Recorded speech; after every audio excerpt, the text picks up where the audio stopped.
Hoy vemos Moncada a través de Magdalena Ferrer. Magda nació el año 1952 en la calle Mayor de Moncada, al lado de la iglesia San Jaime Apóstol.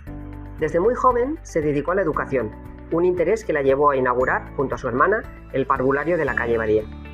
En el año 1971 fue elegida como la primera reina de las fiestas de Moncada y al lado de sus damas llevó la alegría y la diversión a las calles del municipio.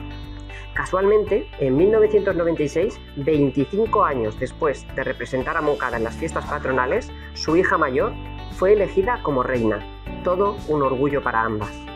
También fue presidenta de la Coral de Moncada durante muchos años y colaboró en las asociaciones deportivas del Patronato San Jaime Apóstol.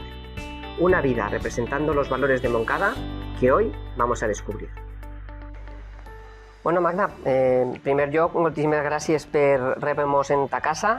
Estem encantats d'estar ací i ens agradaria que ens digueres que, bueno, ara en breus dies van a començar les festes de Moncada 2022. Tu vas ser regina de les festes, la primera regina de les festes en l'any 1971, i ens agradaria que ens contares un poquet com va ser, si te presentares, si només estaves tu, si se tingué que votar, que ens contes un poquet. N'hi havia una comissió de festes que va decidir que aquest any trauríem a una reina i dames.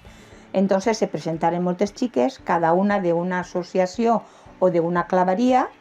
Jo me vaig presentar per la coral, que formava jo part, i entonces pues, portàvem una foto a l'Ajuntament.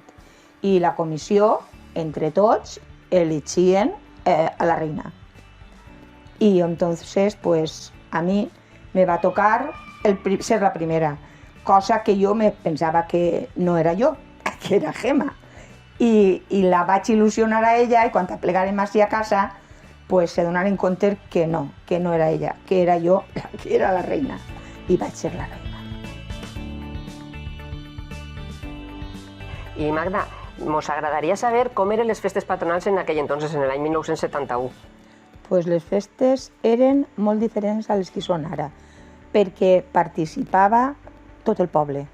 És a dir, se feia la presentació, però és que després n'hi havia tiro al pitxó, n'hi havia futbol, n'hi havia baloncesto, n'hi havia carrera de bicicletes, que va ser molt important en aquell temps, i bueno, participàvem tots en tot.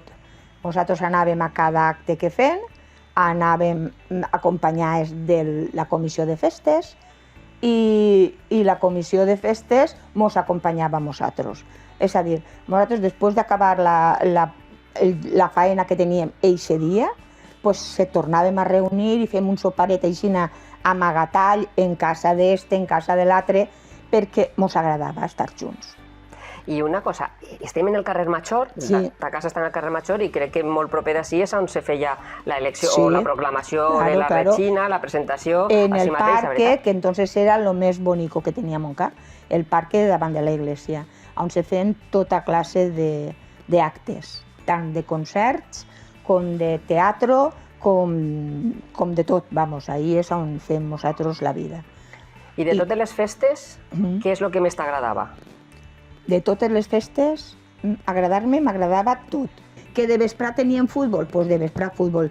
Dinaves qualsevol cosa i correguent al partit de futbol. O correguent a veure el tiro al pitxón, que diuen, no sé com se diu, perquè a mi no m'agradava, perquè no ho entenc, però clar, era això. Entonces anàvem a totes les coses.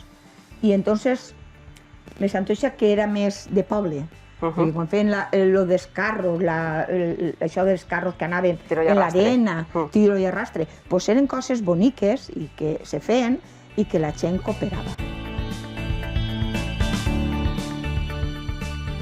Bueno, Magda, doncs canviem d'ubicació perquè ens agradaria que ens contares els millors moments del teu regnat. Doncs aquest any se ho passaren molt bé perquè n'érem 13 i les 13 feren molta pinya. És a dir, se reunien per tot antes d'anar als puestos. El dia de la replega, per anar al escenari, pues anàvem cada un en el que ens havia presentat.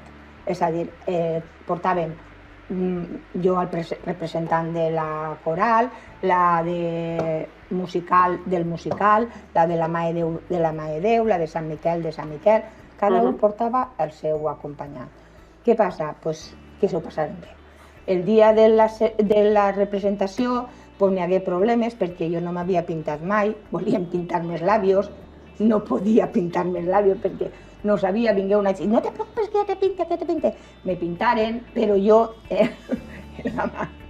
no ho he vist perquè no sé pintar-me. I com soc surda, pues resulta que la banda sempre me la posaven al revés. I jo anava en la banda al revés, perquè era surda. Se rien tots, jo no sabia de què se rien i és perquè la banda la portava darrere. Quan ja estàvem totes en la banda posar i totes sentaetes i tot això, s'alçàrem totes i me donaren un colom i el soltàrem a l'aire perquè fora com la paloma de la part. És una cosa que ara no se fa. No, ara no se fa, però entonces sí que se feia. I després eren les activitats que fèiem. Anàvem al camp de futbol per jugar el partit de futbol i anàvem totes les dames i totes això, fem el saque d'honor.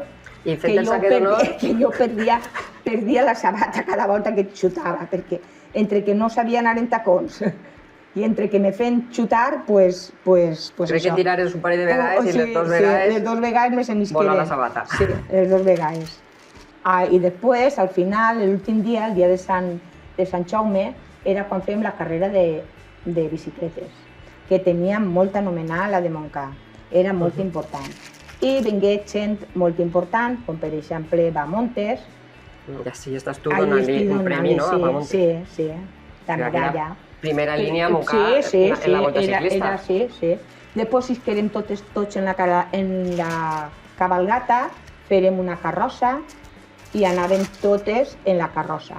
Molt gran, això, eixíem del seminari i bé, és que no se pot dir moltíssima més. gent en la carrossa, perquè Claro, quan hi havia tantes dames, les tretxers i els dos pajes que portava jo, que a mi me posaven dos pajes perquè me feren companyia. Molt bé. Pues ha estat molt bé. Sí. Però, a més d'això, resulta que per casualitats del món, als 25 anys de ser tu la regina de les festes, alguna persona de la teua família crec que també tingui alguna sorpreseta apareguda, no? Sí, la meua filla. La meua filla també, decisió de les altres dames, la elegiren a ella reina. Vaig reunir a les 23 reines de cada any i després ens reunirem totes nosaltres del primer any i després se reunirem en les que havien fet la festa aquest any. I s'ho passarem molt bé, molt bé. És un record per tota la vida. Esta foto és un poquet especial perquè és el regnat de la teua filla i allí s'adjuntaven a la teua filla tu i tota la teua cort d'honor. I esta foto és un poquet simbologia de lo que va passar allí i si mos pots contar. Encara estàvem totes i se reunirem per celebrar la festa de la meva filla i els 25 anys de nosaltres.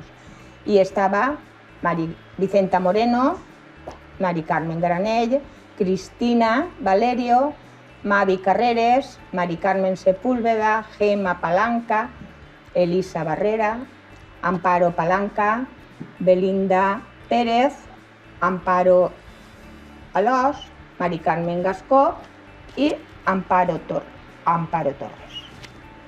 El año pasado, com feia 50 anys que havien fet la festa, intentarem reunir-se i se n'anarem de dinar, després de la missa de Sant Jaume, se n'anarem de dinar a Bétera.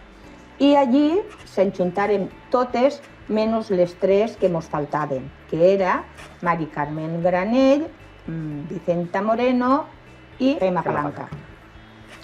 I el dia de la Puríssima fem els 25 anys que havien fet la festa i resulta que allí mos faltà Mavi Carreres, que va morir el dia de Nadal.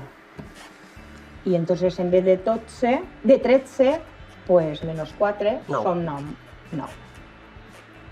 Però continuem reunint-se i continuem estant junts. Continua l'amistat. Amistat, sí.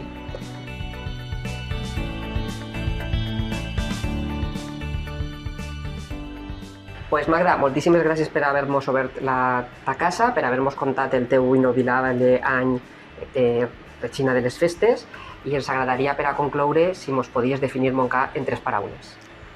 Pues jo la definiria com a que és un poble molt gran, que la gent se coneix molt, entonces pense que Montcada és un poble bonico para vivir.